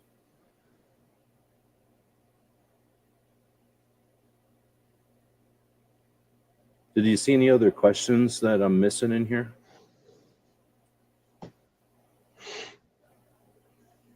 Ann was asking if it was a permanent mark, so it looks like we hit that one. I know I said we're going to start bringing it to landing or whatever, but it is the last show or the first show since SHOT Show. So I asked Clover earlier, but Tony, since SHOT now, I know what, I think you did say you got sick. So you might not have the same opportunity, but how many shows were you part of that were like after action wrap-ups of SHOT Show? How many have you been in so far? I actively as a guest, I think our show, Gonna Gear Review podcast, and Meet the Pressers. They had me on talking about post-shot. Yeah. Well, you came on with me too. I don't know if that was the same night. Oh, but you came on for a bit that night. I don't know what night I did it, so that was another one. All right. Yeah, I knew I'd been on a bunch of shows post, and I just had to think about what they were about. Yeah, so yeah, 3 then. I think I've been on 3 shows. I think I've been on 5 shows this week since I got back. Right on. And then I guess the other question adjacent to that one is, are you planning on doing anything of your own to do an after action of SHOT or to bring people together that you hooked up with, and other SHOT show stuff? Oh yeah, dude, this SHOT Show, I met amazing people, and even though this sickness derailed me a little bit, I mean, it just sucked all the energy out of me for at least 3 days. This is the first day I've been moving around like ick free. Yes, I plan on doing a lot. I met some people, and I think I might have told you in person, but I'm gonna be doing more interviews and with female activists, because I think that's, regularly speaking, the female 2A activist is something that's not being done enough. And I thought somebody was going to pick that ball up in 2022, and they didn't. And they went into another direction, which I was kind of disappointed that they chose to do that. But, it is what it is. I'm going to do it. I'm Yeah, going to right do on. it. And I'm lining stuff up because, I'm friends with how many people in the DC project? And I've worked with them. Hell, I'm wearing their colors now, just to represent um, it on the show. And I forgot to bring it up on Paul's show, but that's neither here nor there. But yeah, that's what I'm going to be doing this year. I've already interviewed Zeke Stout at SHOT Show. And I also did an interview with a Canadian firearms owner and someone in that industry about what it's like now in Canada, and what led up to the current rules in Canada. I met them while we were walking through SHOT, just taking a rest at a table. And it happens to be the person sitting at the table with me and my partner, Rusty, and started a conversation and then asked, could we record it? And that's what we did. So as long as that person stays anonymous, he's good with it. But let's just say he knows what he's talking about because of the job they have. So that's going to be on the actual post-SHOT Show 2A4E podcast. They'll be coming out tomorrow.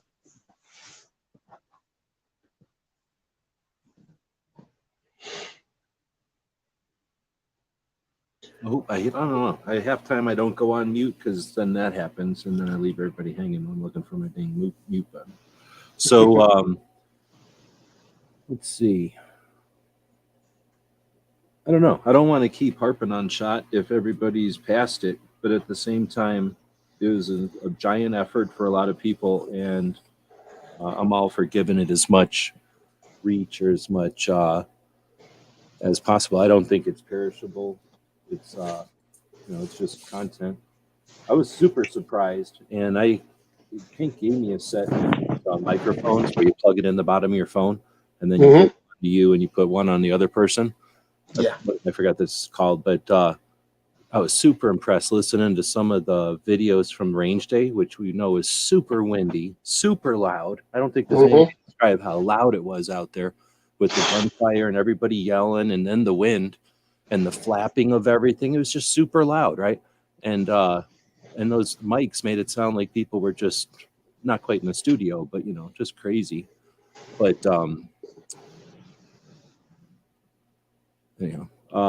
looking forward to seeing what people get from SHOT or whatever. I don't know. I think that, I guess maybe we'll have to talk about it on this Tuesday shows, but I've noticed the way people have approached SHOT is completely different than back in the day. Back in the day, everybody kind of approached it like some version of Nut and Fancy, right? Which is essentially some version of a TV show.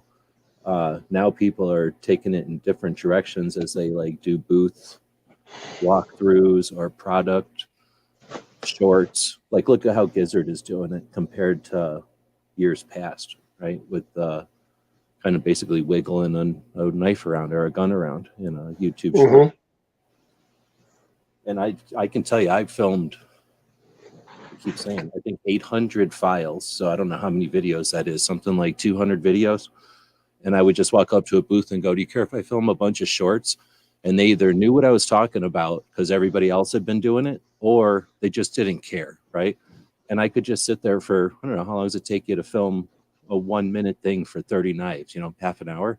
So I'm sitting there for a half an hour going back and forth with my phone, knowing that I don't have to say anything because I can put a song behind it, a Van Halen song or, Metallica or something, and then potentially promote the company, help people who are curious about that knife be able to take a look at it real quick, and then maybe make what do you call it, because that's on the Gear channel, hopefully make a YouTube short commission or whatever it's called, income on that. That'd be neat.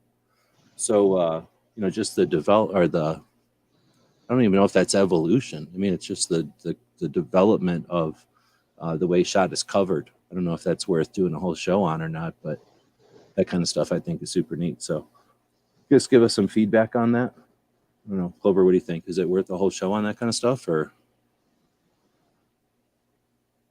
Yeah, maybe.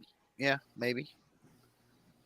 Like I say, I'm still enamored, or whatever the word is, about how cool these phones are too. So I'm definitely going to be talking about tech and stuff going forward more. All right. Well, so anything else shot related that we should address in this show as far as Ask Gun questions? Since it's sort of a show. No, I just got to follow up on a lot of the people I met and work on getting them to actually sponsor the podcast and the work we do. So, of course, as in a lot of shows, they agree to stuff at the show. I just got to work on the follow up and hopefully get them to agree to it. And we get on to actually some fundraising, putting that money to work. Flying out to Arizona on the 18th or flying out for the 18th because I've really been wrecked even mentally. This thing just took me down. All I did was sleep.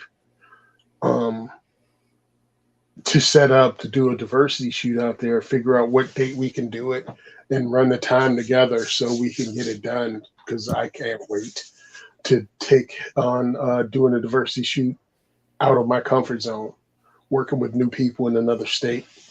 I already have volunteers for the event in Phoenix. Of working with NRAILA, I was talking to NSSF, and they were like, they have a similar program. They'd like to work with me too. So if I could work with those two powerhouses to not only help promote it, but carry it off, I think it's very important. A part of me worries if they're going to take it and try to bastardize it. But I'm like, you know what? Reaching out to people and getting them to actually participate in 2A advocacy and to bring other people in is kind of more important. So whatever happens. I just hope everybody keeps it above board. You know what I mean?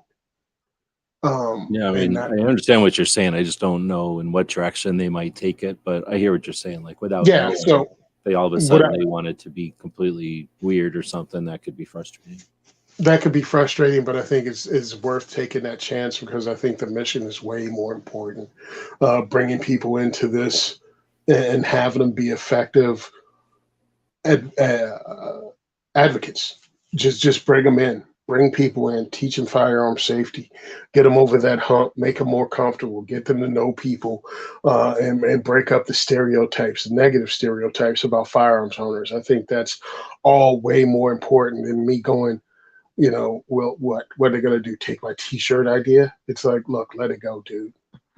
Let's work for the bigger overall mission. But also keep in mind, I can't do this for free. So if they can help out, I say take the help that I can get. We're working on, I got to reach out because we want to do that 1 week tour with Oklahoma, Kansas, and Nebraska. And I've even got people that volunteered for working in Oklahoma and Kansas already.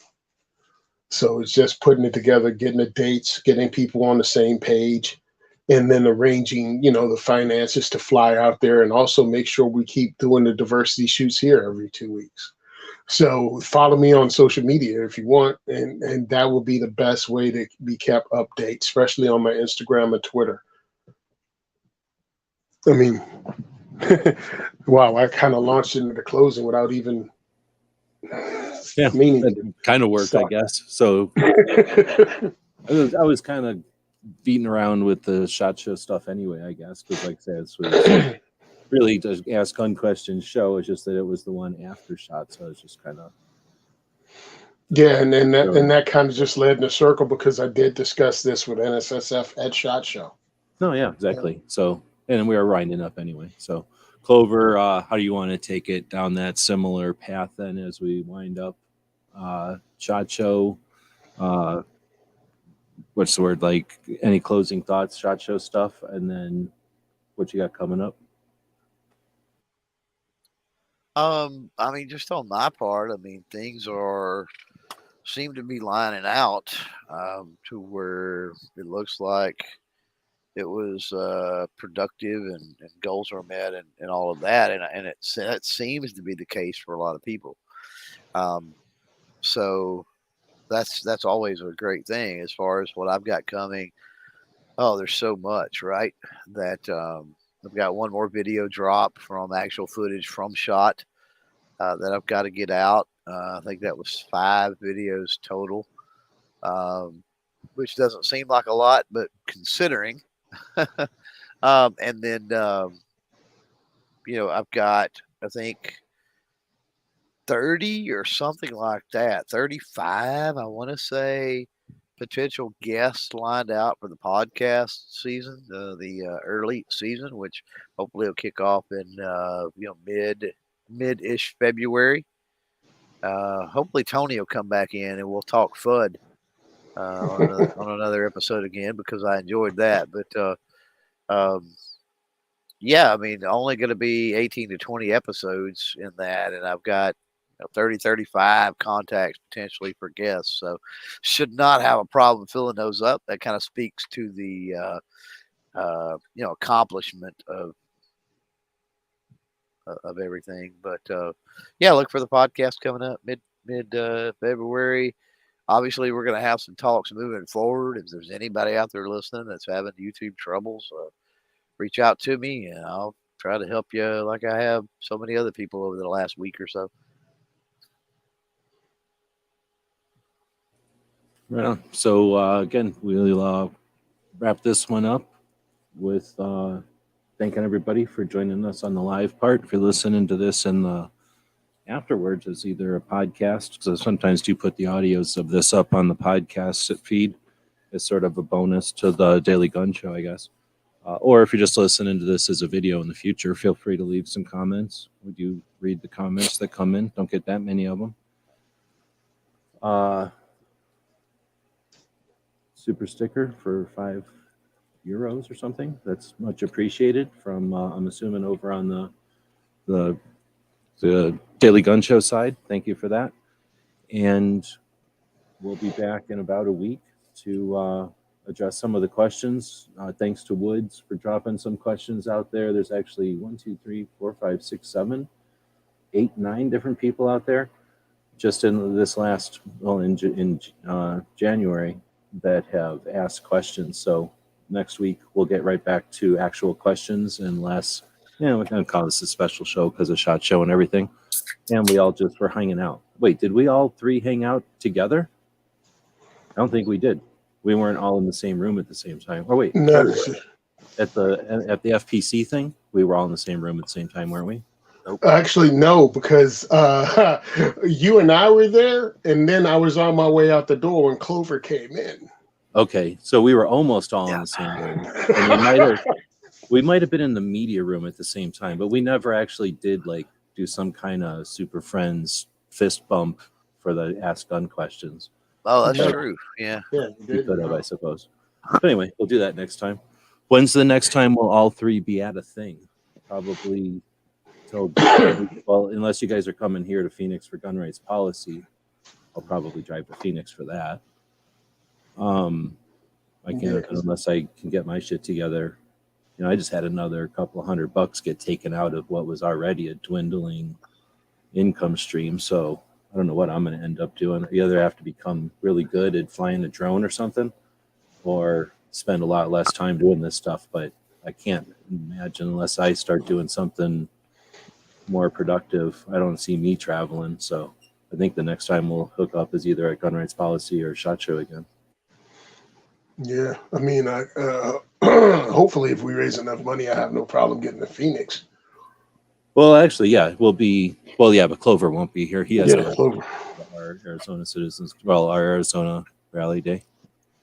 Right.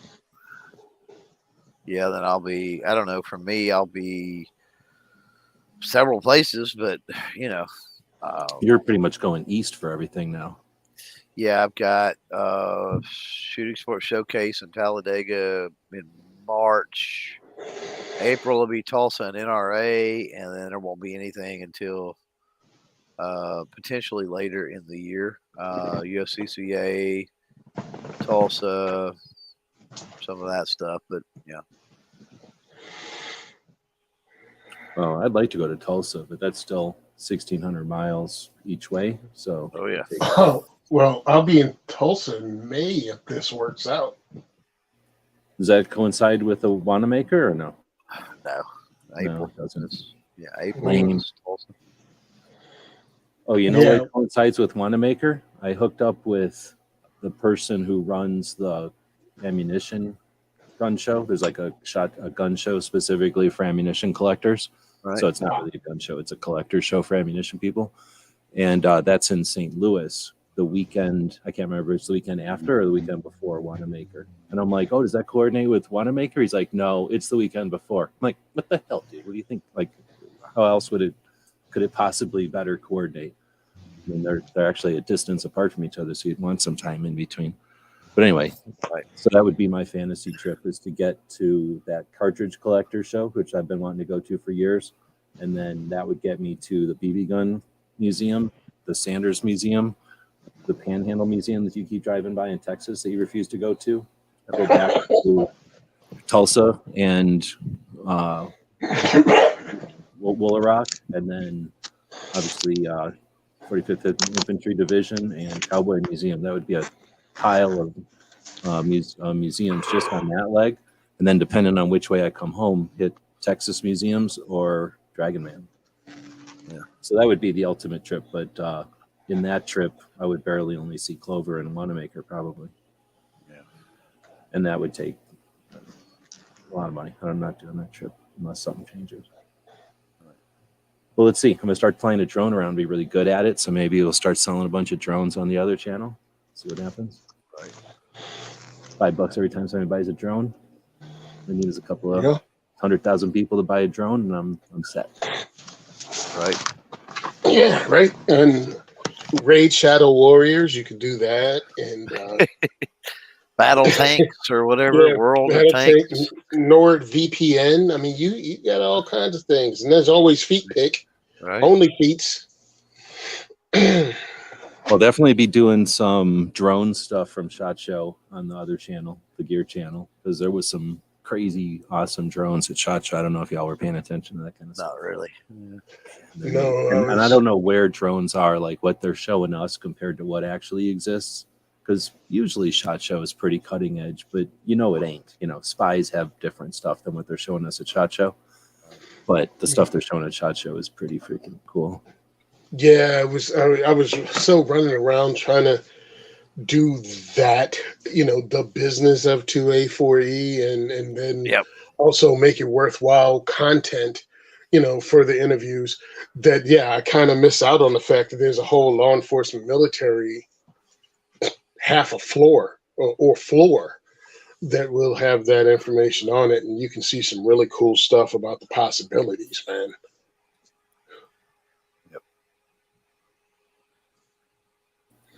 All right. Well, long goodbye. Now we're at the 2-hour mark. Thanks everybody for joining us. G23 is in the hospital, so everybody send some good wishes to him. I don't think he'll be going live today. I think Hillbilly Up has been doing shows on Saturday evenings. I do know that Brooke has a suicide prevention Saturday episode already scheduled, so that I think is at 7 p.m. Eastern. And this evening, DM Foss does an overnight show every other week, and this is one of the weeks they're going to be talking about gun collecting. So if you're up overnight on the weekends, it's one of the best times you can have. Talking about, like, it's an unscripted long format show, just gun geeks getting together, and I got the hiccups here, and chatting about guns. All right, with that, thanks everybody for joining us. Have a great one, guys.